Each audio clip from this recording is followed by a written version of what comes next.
Hello guys. तो आज हम जानेंगे रेपो रेट के बारे में।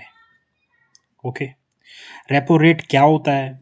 सो repo rate is the rate at which RBI, Reserve Bank of India, lending money to commercial bank. Then commercial bank same repo rate को ही वो एज अ इंटरेस्ट रेट बोलता है, आप मान सकते हैं। इंटरेस्ट रेट बोल के वो जनरल पब्लिक से चार्ज करती है।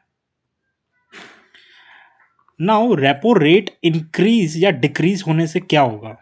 तो मान के चलिए, अगर गवर्नमेंट को डिमांड को कम करना है, किसी भी चीज़ की डिमांड अगर हाई होगी तो प्राइस भी हाई होगा, राइट? डिमांड कम होगी तो प्राइस भी कम होगा। तो अगर गवर्नमेंट को डिमांड कम करना है तो उस केस में क्या होगा?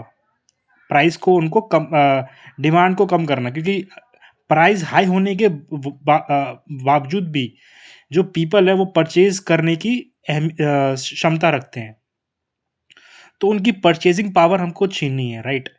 परचेजिंग पावर छीनने से हम क्या करेंगे? हम जो है रेपो रेट इंक्रीज कर देंगे। तो रेपो रेट इंक्रीज करने से क्या होगा? जो कल जो मैं लोन 1 लाख का 10% इंटरेस्ट रेट पे ले रहा था, वही मेरे लिए 12% हो गया। तो इस केस में क्या होगा? लोग कम बोरो करेंगे, लोगों की परचेजिंग पावर छीन जाएगी।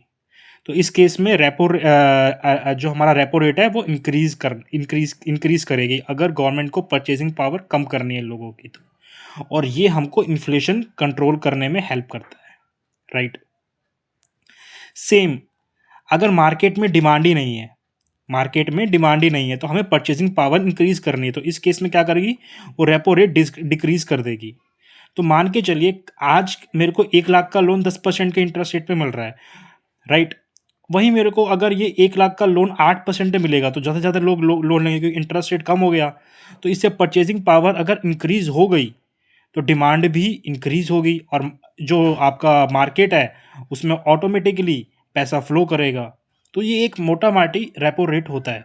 अगर आपको डिटेल वीडियो देखना है तो आप यूट्यूब, मेरा जो यूट्यूब चैनल है उसमें एक वीडियो है विद प्रॉपर पॉइंटर्स, तो वो आपको हेल्प करेगी। Thank you guys.